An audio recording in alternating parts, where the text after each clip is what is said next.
皆さんこんばんは。人間パワースポット、アキラのスピリチュアルトークの時間になりました。いつもご覧いただきありがとうございます。さあ今日は奇跡が起こる神様に味方される人が持つ3つの特徴と味方され人生を激変する方法ということでお届けしていきたいと思います。このチャンネルではスピリチュアル宇宙からのチャネリングメッセージを詳しく皆さんにわかりやすくお伝えして人生を変えていくそんなコツがわかるチャンネルです。興味ある方は最後まで見ていただきチャンネル登録もお願いいたします。さあ、誰でもですね、神様とつながり、味方されたいと思うと思うんですね。で、そもそもですね、神様とはどんなものかっていうものなんですが、僕の意識の中ではですね、神様っていうのは波動の高い、高次元の存在、エネルギーなわけなんですね。だから、神様とみんなが呼んでいるものももちろんそうですし、宇宙とか、それとか僕がよくメッセージをもらうですね、守護霊さんとかいうのもですね、やはりその高次元の存在、エネルギーであってですね、この神様と呼ばれるものに限りなく近いものになるわけです。で、こういう神様とですね、つながり、味方されるとはどういうことかっていうと、やはりこの神様と一緒にですね、共に生きよう。何かをしようということを考えて、そして神様がですね、わかったって、こうしたらいいんだねって言って、助けようとするときにですね、助けやすい状態になっているっていうことがすごく大切なわけなんですね。はい。ですから、この人生とはですね、高次元のエネルギーと、ちゃんとつながって、そして二人三脚で人生、現実を変えていくっていうことができる。それをした人がやはり、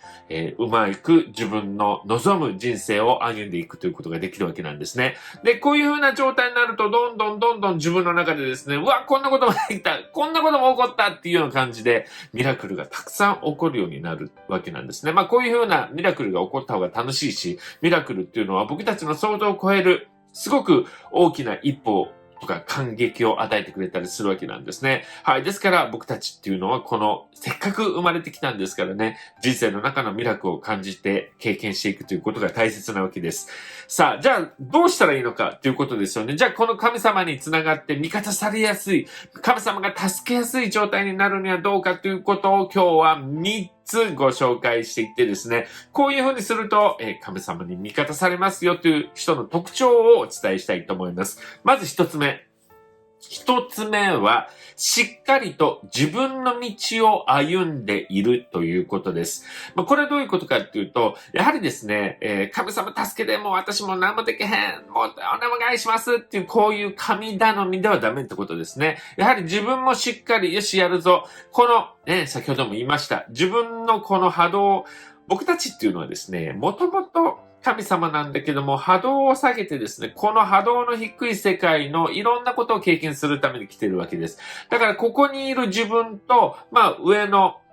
神様と呼ばれる存在とのこのちょっとギャップがあるわけですね。でもここがもう嫌だから助けてね、頼むよって言って逃げに入るのではなくて、よし、ここに来たんだったらここで楽しんでやろう、ここでできることやってやろうっていうような、しっかりと自分の道を歩むと決めて生きていることが大切なわけなんですね。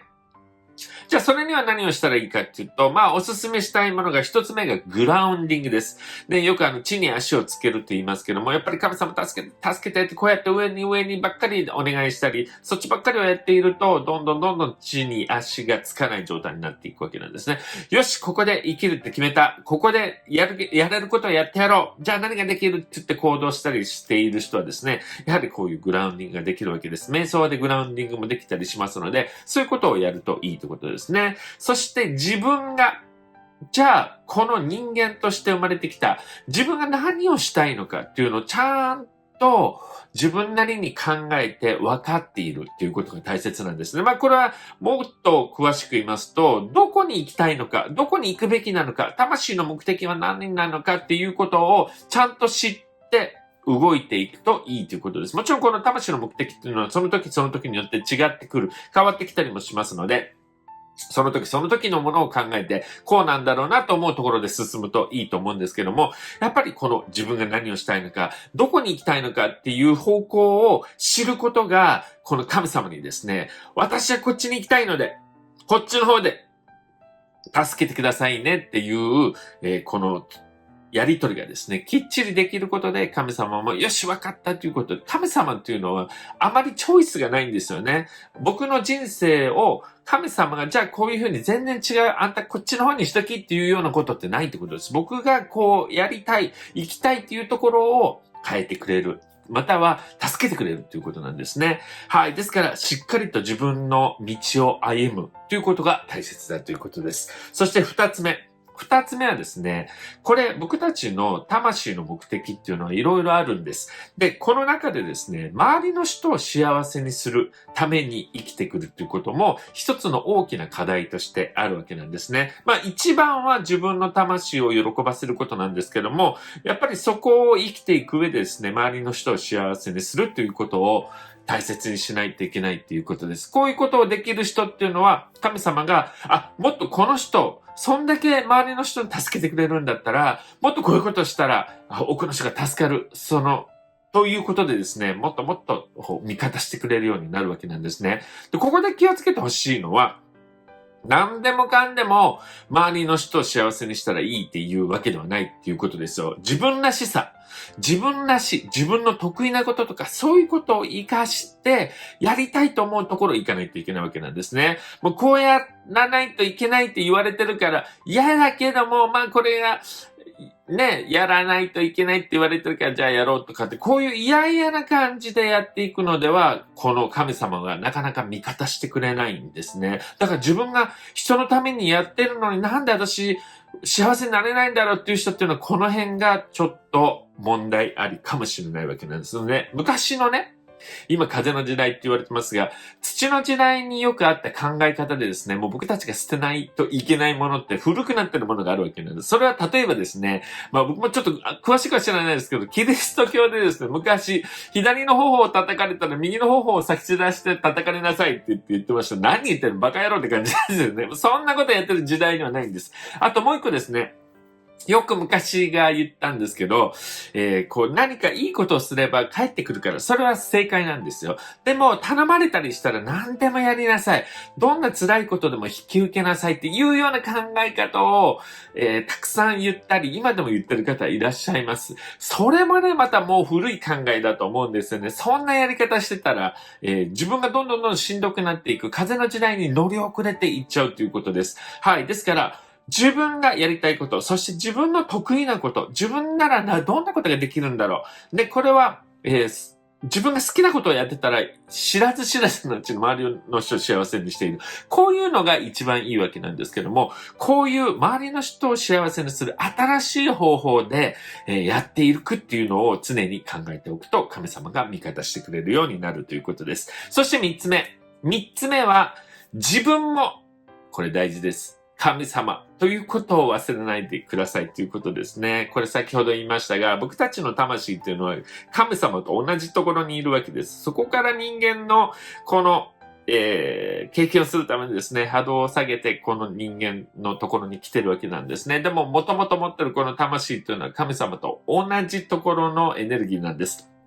ね、ここを忘れちゃいけないわけです。神様つって神様すごく遠い存在になるんだけど、いや、あんたも神様だから。ということをしっかり分かっておかないといけないということですね。ここがすごく大切なんです。そうすると、神様との二人三脚のやり方がすごく変わってくるということですね。自分も神様と同じように素晴らしい存在であるということ。そして自分は人間として生まれてるけども、持ってるこの魂はですね、どんなことでも叶えられる。どんなことでも乗り越えられる。そんなことを忘れちゃいけないということです。これを忘れて、私はもうダメだ人間だからってなっちゃうと、神様が助けようとしてもなかなか味方できにくくなっちゃう。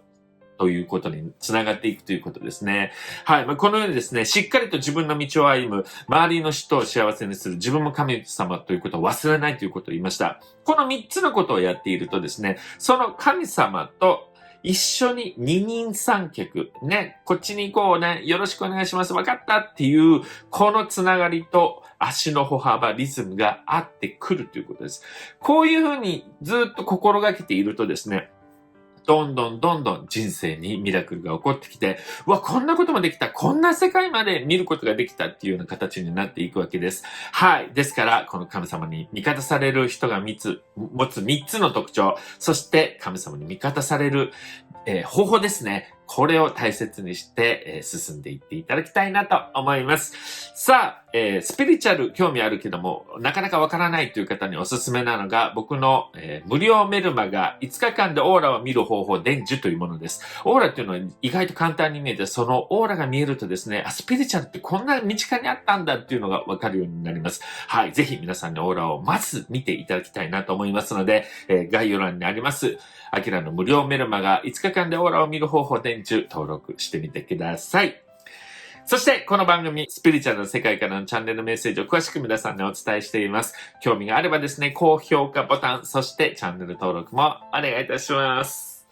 それでは今日も皆さんに愛をお届けして終わりたいと思います。よろしいですか？では、みんなの幸せを祈って、ミラクルラーズ届いたかな？それではまたお会いしましょう。さよなら。